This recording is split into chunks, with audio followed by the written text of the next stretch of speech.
Compulsory jabs in Austria, police shooting protesters in the Netherlands, and unconscionable restrictions sweeping Europe. Plus, passports for over 65s, more government corruption scandals, and what are we doing to our kids? Let's get into it.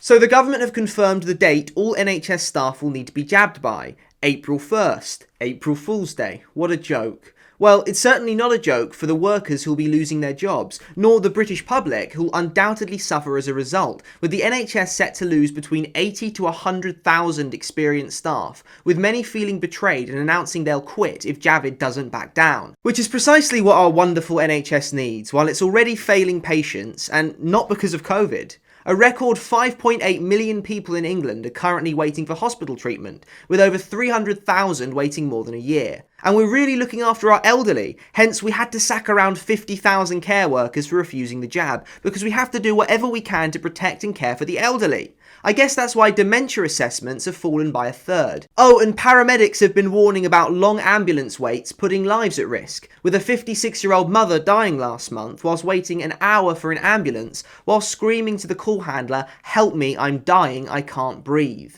In fact, the number of people dying at home has hit a 20-year high, with the number of markedly decomposed bodies being found weeks after death increasing by 70%, and the number of people dying in psychiatric wards reaching nearly double average pre-pandemic levels. And these aren't predominantly COVID deaths, with nearly 10,000 excess deaths over the past 4 months with no link to COVID whatsoever. But apparently I shouldn't be pointing any of this out. We all need to show respect for the NHS, according to a recent Twitter exchange in which a journalist tweeted, "From our world-beating NHS, went for my 3rd jab today, previously having had 2 Pfizer ones. They were only using Moderna vaccines. WTF is happening, Sajid Javid."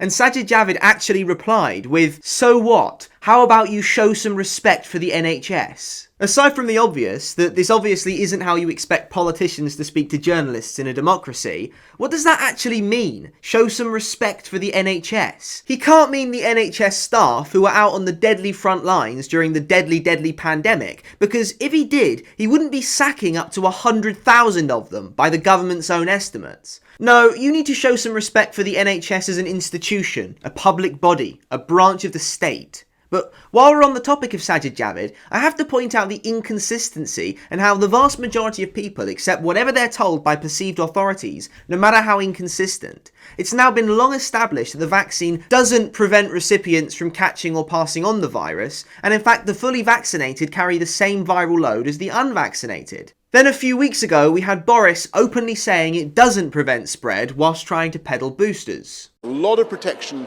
against serious illness and death, but it doesn't protect you against catching the disease, and it doesn't protect you against passing it on. So now is the time to get your booster. Yet last week, Javid explained the logic of mandatory jabs for NHS staff being to prevent them from passing it on to their patients. Compulsory jabs for NHS staff, why?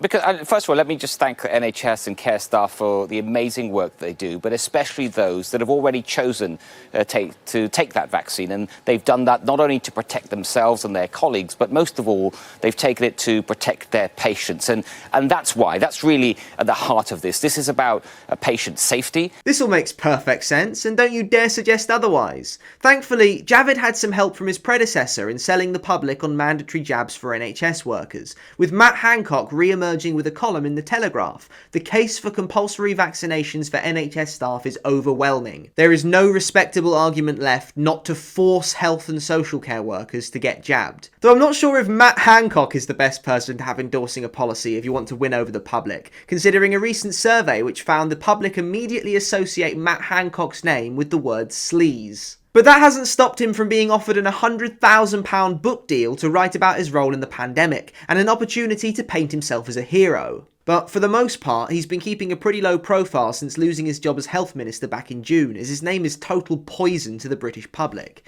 But he's not the only one. Professor Pants Down Ferguson's name also carries a lot less weight than it used to, having been repeatedly morally and academically discredited. Hence, the media appears to be avoiding the use of his name in any headlines where they're pushing his advice.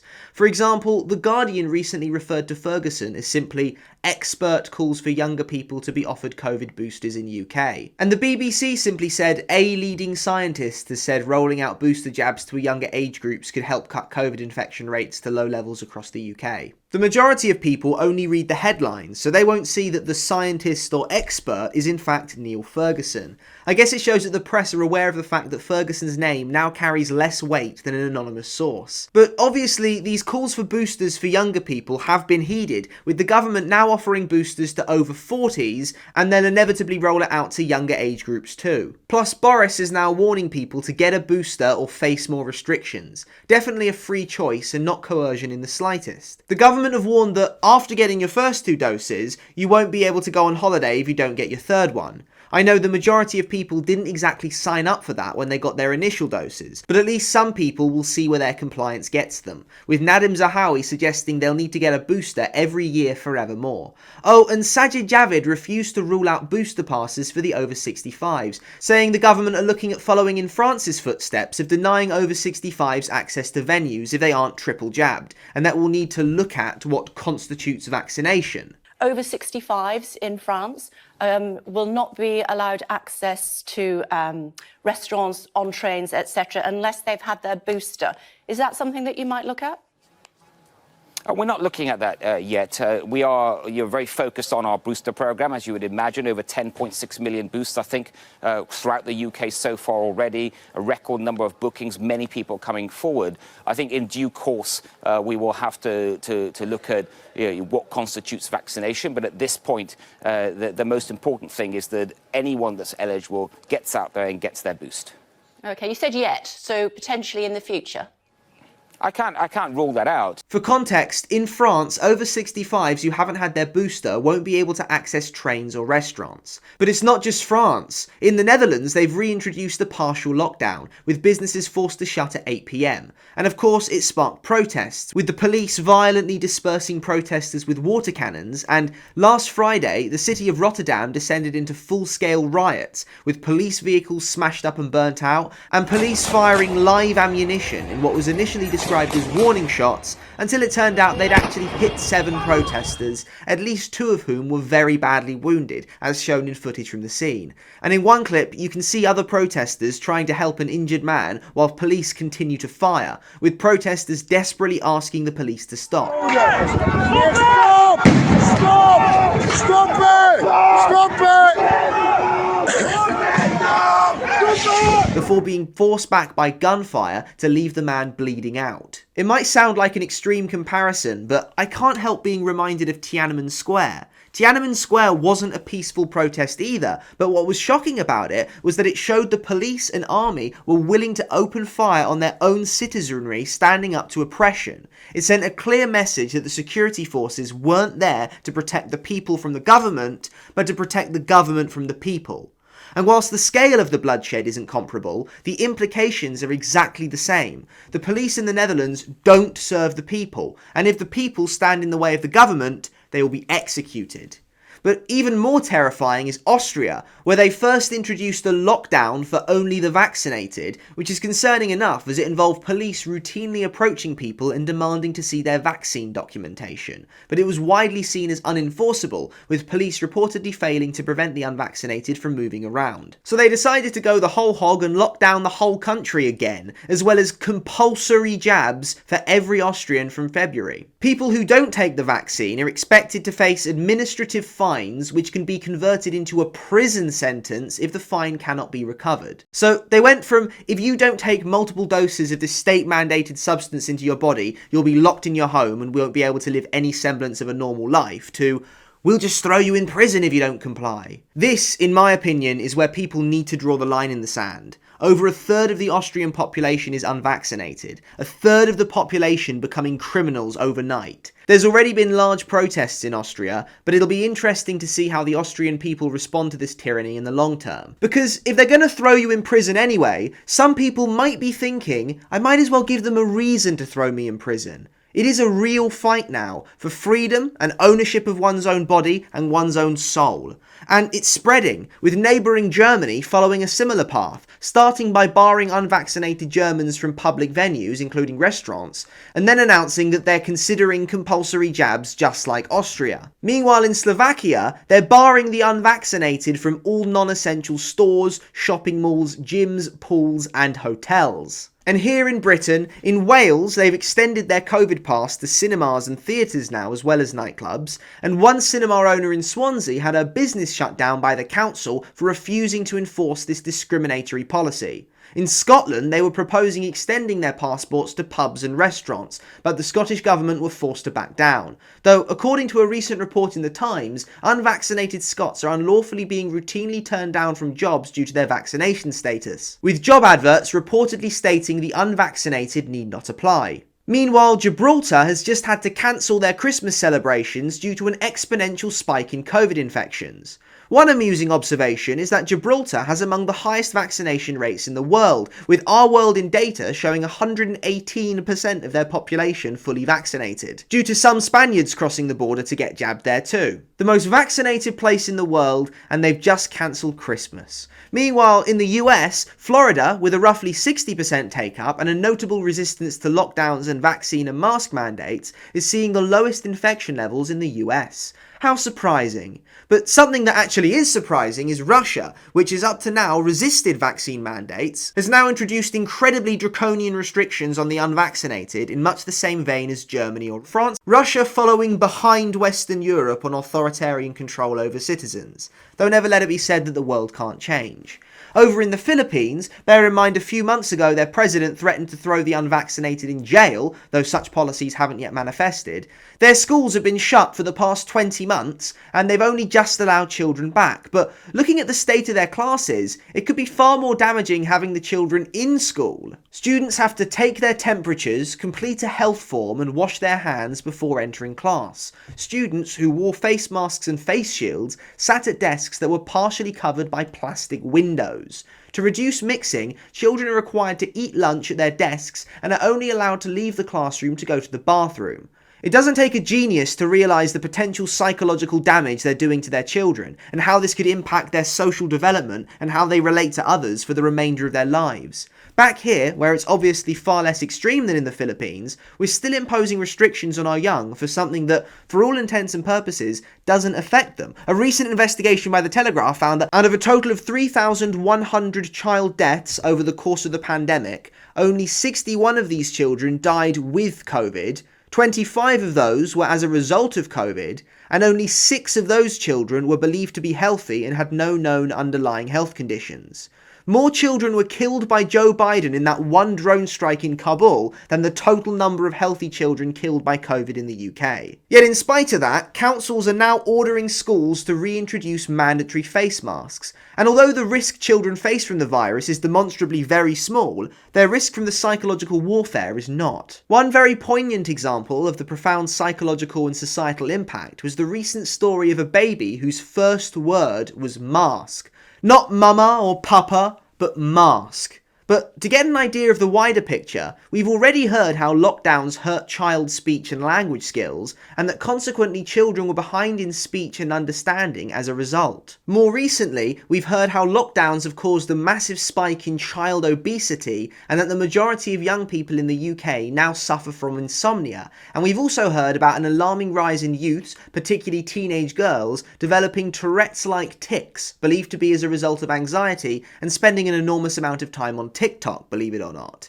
And then, in regards to the physical risks to children as a result of the rollout, the UK Health Security Agency is now warning children should wait 3 months after recovering from COVID before getting the vaccine to reduce the manifest risk of myocarditis. And obviously, I'm not trying to link this story with that, but we've seen an alarming rise in news stories like this one in the Express. School in mourning after 2 pupils die suddenly in 1 week. A Year 10 and a Year 11 student, so aged 14 to 16 for any non-UK viewers, just the age we've been rolling out to. And whilst children are suffering, they're being conditioned to love the suffering and the oppression and the government's impositions on their freedoms which they're too young to understand. Now, we all know by this point TV adverts are less about selling a product and more about signalling the company's political leanings and using their resources to ram it down the throats of the unsuspecting public. And the latest example was Tesco's new Christmas advert, featuring people complying and making do in several situations this Christmas, including blackouts, shortages, and Father Christmas facing quarantine, before flashing his vaccine passport to cheers from the bystanders. Hey, blackouts and shortages and governments restricting citizens' travel based on whether or not they choose to take a substance into their body. It's all fine. Just make do. Keep calm and carry on. Don't think twice about your rights and freedoms. Though, thankfully, the British public aren't completely numb to their conditioning, as the new advert drew thousands of complaints and managed to beat John Lewis's deceptive cross-dressing swindler to become the most complained about advert of the year. So you're probably thinking, okay, less TV time for the kids. Let's take them down to the bookshop and get them reading. You'd think that would be a safe haven from political messaging, right? Oh no. The Daily Mail recently ran an expose on the books in the children's section in Waterstones. And bear in mind, we've been super heavy on censorship lately to make sure we don't push any kind of negative messaging that children might absorb. For example, several Dr. Seuss books were discontinued by their publisher earlier this year for offensive depictions of Chinese people and Inuits. And not only that, but they were completely banned from sale on Amazon and eBay because they're so horribly offensive. Though, for context, on eBay you can still buy Mein Kampf, The Birth of a Nation, Marx's Communist Manifesto, Evola's writings, posters of Lenin and Mao, and just last month they allowed sales of Johnny Rebels records Coontown and Cajun Ku Klux Klan, and Collins and Harlan's N-Word Loves His Possum. But I guess a cartoon illustration of Eskimo fish is just a stretch too far. In fact, a children's book by David Walliams, published only 5 years ago, has been edited to remove an offensive character, because in a book titled The World's Worst Children, the nerdy academic kid was depicted as Chinese. You know things are getting ridiculous when they're censoring David Walliams for being too edgy and offensive. Plus, HBO Max recently announced they'll be excluding J.K. Rowling from an upcoming 20th anniversary Harry Potter reunion because she believes gender exists. And then, a couple months ago, we heard how the children's book The Tiger Who Came to Tea promotes rape and sexual harassment because it features traditional gender roles. So, now that we're taking offence at everything, you'd expect children's books to be really benign and harmless, if not a bit insipid, no? No. Among the books the Mail reported in Waterstones were such totally non-objectionable masterpieces as This Book is Feminist, an intersectional primer for next-gen changemakers, The Black Friend on Being a Better White Person, and Gender-Swapped Fairy Tales. Remember, gender roles are only damaging if it's men acting masculine and women acting feminine. Other books include Allies, real talk about showing up, screwing up and trying again, with such chapters as An Open Letter to the Young Black Queer and The Unsafe Space, and Stories for Boys Who Dare to Be Different, which is a collection of the stories of different inspirational men for young boys to look up to. Names include Barack Obama, Bill Gates, Jamie Oliver, Jeffree Star, a makeup YouTuber, Jesse Eisenberg for some reason, Stormzy, environmentalist activist Swampy, and Thomas Edison, renowned stealer of other people's inventions and pioneering filmmaker, known for such classics as electrocuting an elephant to death. There are none of your Alfred the Greats, none of your Alexander the Greats, not even your Cyrus the Greats. No greats. All we got is Daniel Radcliffe and Trevor Noah. And a similar book being sold in Waterstones is Rise Up, Ordinary Kids with Extraordinary Stories. Now, the contents of this book aren't visible on Amazon, and I'm sure as hell not going to buy this trash, but I can see from the preview that it features Greta Thunberg as an example for other kids to look up to. And speaking of Greta Thunberg, did anyone see that clip of her recently ripping off Daz Nez outside COP26? You can shove your climate crisis up your arse. You can shove your climate crisis up your arse. You can shove your climate crisis. You can shove your climate crisis. You can shove your climate crisis up your arse. Why do these pro-establishment young leftist types have to be so insufferably cringeworthy and unoriginal? You'd think with the virtually unlimited resources at their disposal, they'd at least be able to compete with the energy and conviction of the original.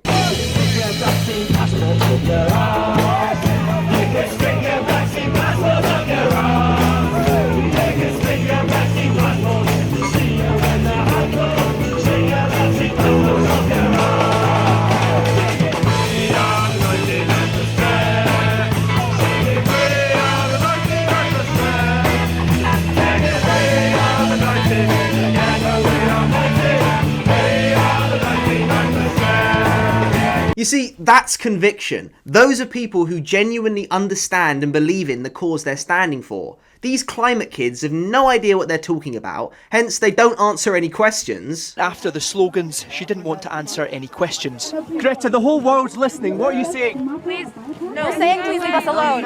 And when they try to answer questions, well... Could you please tell us what kind of message, what you are doing here today, what kind of message would you send by doing this to world leaders? And also can I ask you, do you think it's about time that President Trump would respond to what you have said today?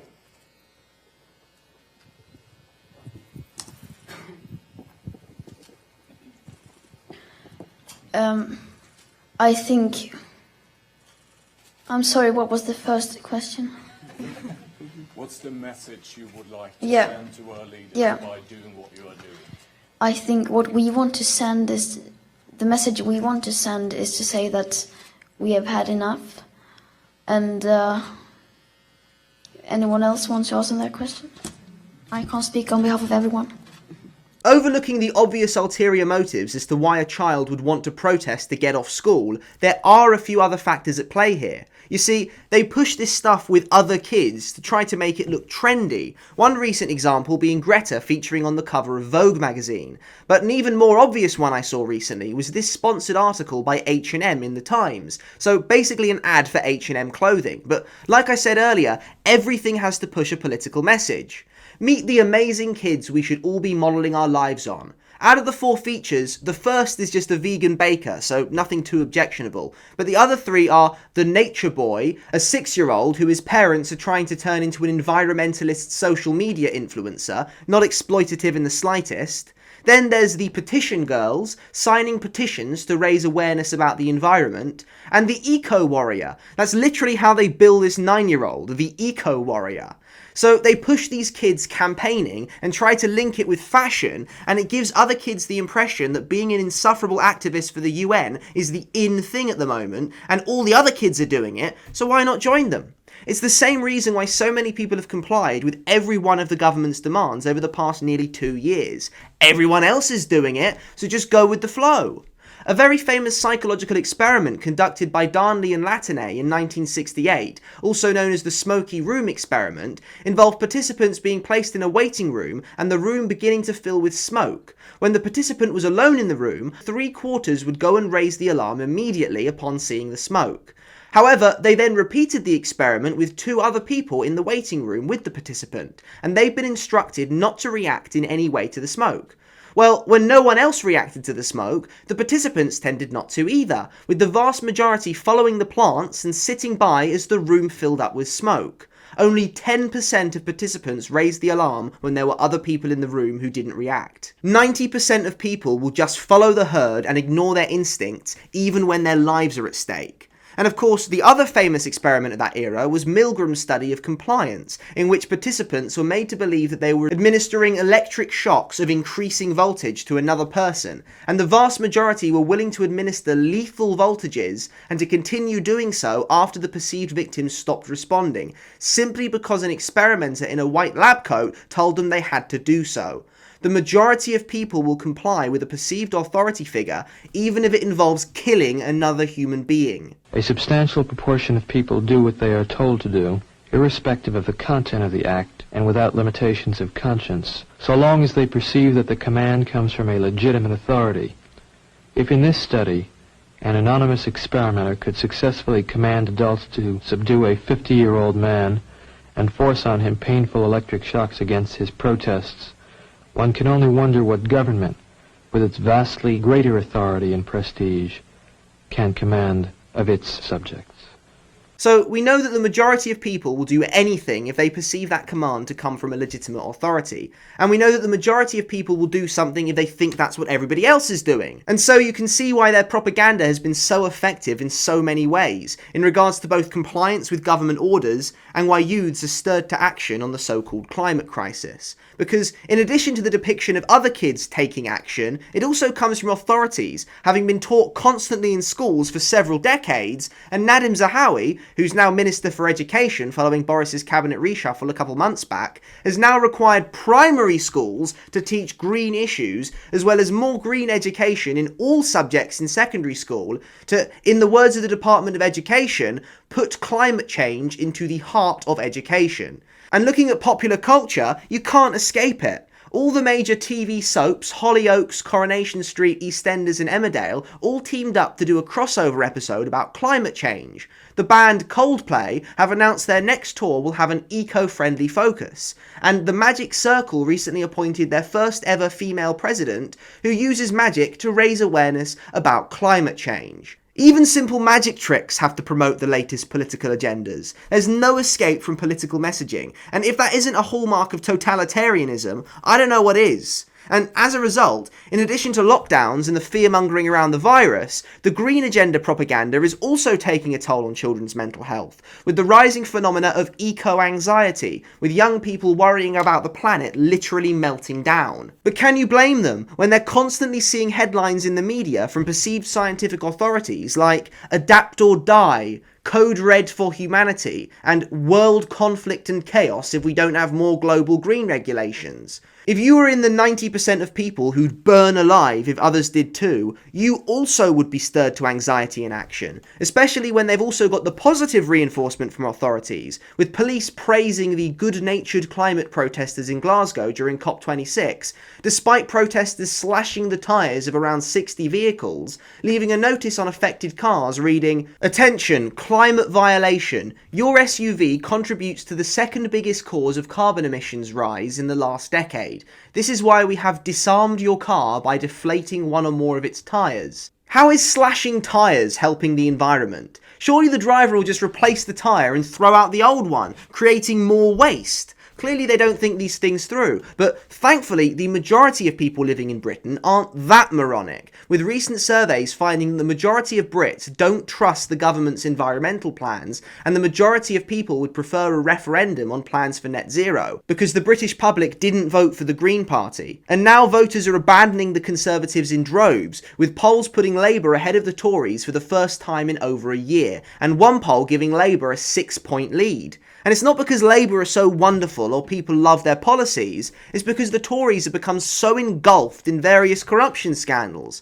Last month it was Owen Paterson, this month it's Geoffrey Cox MP who's come under fire, having shown up in Parliament to vote only twice and speaking only once in the past 18 months, and spending time in the Caribbean whilst MPs were sitting, all the while earning £54,000 a month from a second job, raking in a total of £6 million from additional work while a Member of Parliament. Then it was revealed that if a Tory donor pays £3 million and assumes the role of party treasurer, they'll be guaranteed a peerage. Of the 14 former Conservative Party treasurers who've been made Lords since 2014, they're virtually inactive within the House of Lords, with another former treasurer, Philip Harris, having only spoken once in Parliament since becoming a Lord in 1996. Then there's the many ongoing scandals around the procurement of public contracts, with one recent example being Lord Bethell, who'd conducted official business through WhatsApp on his private phone, and when a legal challenge was brought against an £85 million COVID test contract he'd procured, he first claimed that he'd replaced his phone since then so they wouldn't be able to search it, and then his previous phone resurfaced, having reportedly recently turned up in the bottom of a box that had been put in storage while his property was being renovated. But then it turned out he deleted all of his WhatsApp messages off the phone, supposedly to free up space, right before replacing the phone. Then there's the scandals around the various all-party parliamentary groups, such as Longevity APPG, with Matt Hancock and Damien Green offering platinum, gold and bronze levels of membership for sponsors with a fee of up to £100,000 for access to meetings. But obviously it's not just the Tory party, or even just parliamentarians caught up in these cash for access scandals, with several of Prince Charles's aides resigning after it was discovered he'd secured a knighthood for a billionaire Saudi donor and offered to meet a Russian donor for paying £500,000 until an ethics committee ordered him to return the money and cancel the meeting. But nah, Prince Charles is a great guy, renowned for his philanthropy. In his latest act of generosity, he's opened an outdoor classroom on the grounds of Dumfries House, because he loves children so much he needs a room full of them on his estate at all times. I only hope his brother doesn't come to visit while school is in session. But these corruption scandals clearly don't only impact the Conservative Party, it's a fundamental rot at the heart of pretty much all of our major institutions. And whilst voters who still have faith in our democratic process are finally beginning to see the Tories as the sleazy, treacherous Marxists they are, the only other mainstream choice is open Marxists. There is no major common sense political party committed to protecting our fundamental human rights. What we have got is a whole load of little parties with no long-term plan, no cooperation between them, and none of them stand any chance in any upcoming election. We've got the Libertarian Party, we've got Reform UK, which used to be the Brexit Party and in my opinion is tainted by its connection to Nigel "we all need to listen to Tony Blair" Farage. Then there's the Reclaim Party, led by Lawrence Fox, and the Heritage Party, led by David Curtin, with both Fox and Curtin running against each other in the London mayoral election back in May, along with Piers Corbyn and Brian Rose also both running on the same platform.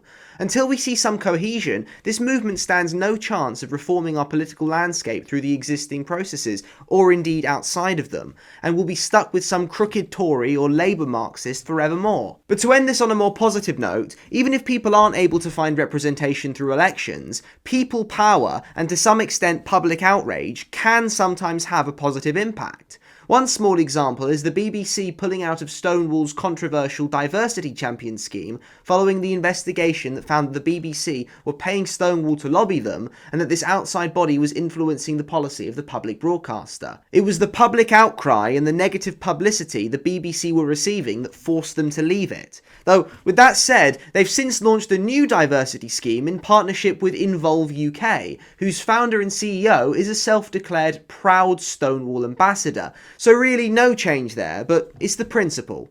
Probably a better example is the Ministry of Defence being forced to back down after inviting Extinction Rebellion's leaders to give a talk about leadership after it leaked to the press, sparking more public outrage. The question remains as to why the heck the MOD agreed to host Extinction Rebellion in the first place, but it's one minor example of public opinion and outrage forcing the state to retreat, and it shows how the public still has some power and hasn't entirely abandoned common sense. At least not yet. But who knows what it'll be like in a year's time, after another year of incessant brainwashing. Either humanity falls asleep forevermore, or it wakes up and fights back. It's a pivotal time, and it'll be interesting to see what happens over the coming weeks and months. God bless you, and I'll see you all soon on the next video.